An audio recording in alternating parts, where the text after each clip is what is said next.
प्यारे प्रभु, हम लोग प्रार्थना करेंगे। सर्वशक्तिमान दान पिता, सचमुच में आप महान हैं। आप हम लोग से प्रेम करते हैं और हम लोग को अपना बनाए हैं। जो भी वचन आज आपके लिए बोया जाएगा यीशु मसीह, उसमें आपकी आशीष हो और जितने लोग उसको सुनेंगे परमेश्वर उनके जीवन में आप काम कर रहे हैं, इसके लिए हम धन्यवाद देते हैं और इस प्रार्थना को यीशु मसीह के नाम से मांगते हैं। सुन और ग्रहण कर, आमीन। हम लोग आज वचन से सुनेंगे दुनिया में पाप कैसे आया और परमेश्वर जो है मनुष्य को बचाने के लिए क्या उपाय किया। ये हम लोग का विषय है। हम लोग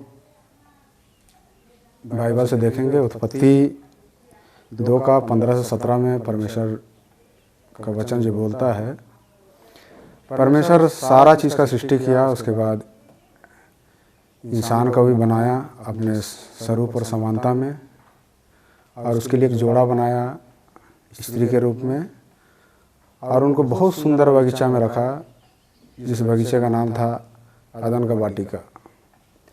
और उसमें बहुत सारे फल के पेड़ थे, सुंदर सुंदर, जिसको परमेश्वर जो है आदम को आज्ञा दिया और बोला कि तुम जितने भी फल हैं उनका फल खा सकते हो, वो तुम्हारे खाने के लिए है, लेकिन जो बगीचे के बीच का जो पेड़ है उसका फल तुम कभी मत खाना, क्योंकि वो भले और बुरे का ज्ञान का वृक्ष है और जिस दिन तुम उस फल को खाओगे उसी दिन मर जाओगे। और प्रति ठंडे के दिन समय में परमेश्वर उनसे आकर के मिलता था, बातचीत करता था, बगीचा में घूमता था।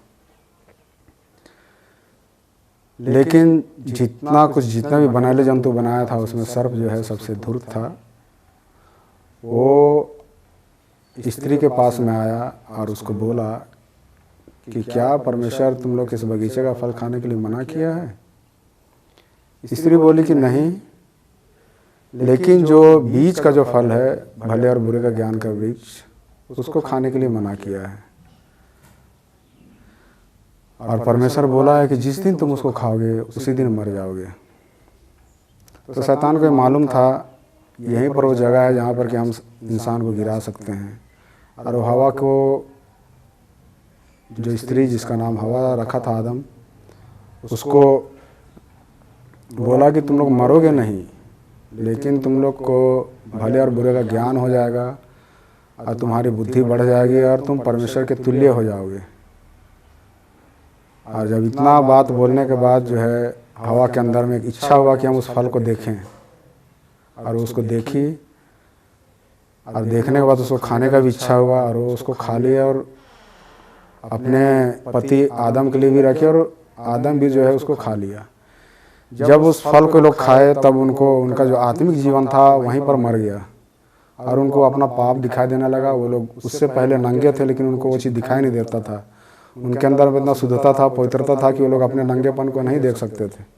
लेकिन जब उस फल को खाया तब उनको अपना नंगापन दिखाई देने लगा और उनके अंदर में डर आ गया। परमेश्वर की उस शुद्धता और पवित्रता के सामने लोग खड़े नहीं रह सके। जब परमेश्वर उनके बगीचे में आया ठंडे के समय में, दिन के ठंडे के समय में, तब वो लोग को छिपना पड़ा।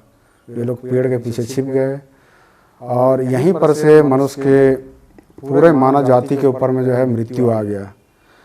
अब परमेश्वर देखा कि मनुष्य जो है हम जिसको बनाए थे अपने स्वरूप और समानता में, वो इस पाप में नाश हो रहा है। अब उसको बचाने का उपाय किया और उस बचाने के उपाय के दरमियान में वो यीशु मसीह को हम लोग के लिए भेजा। और यीशु मसीह जो है हम लोग के लिए अपना खून बहाया और उसका खून जो है हम लोग के सब पापों को धो देता है। और उस पाप के चलते जिसको यीशु मसीह धो देता है, उसके चलते हम लोग को फिर से हम लोग उस जो पहला जो आदम था जिस टाइम उनको शुद्धता और पवित्रता थी उस लायक हम लोग को बना देता है और परमेश्वर के योग बना देता है और परमेश्वर के ग्रहण योग बना देता है हम लोग को। और यीशु मसीह जो है जो निष्पाप था हमारे लिए पाप बन करके दुनिया में आया और हम लोग का उद्धार कर दिया।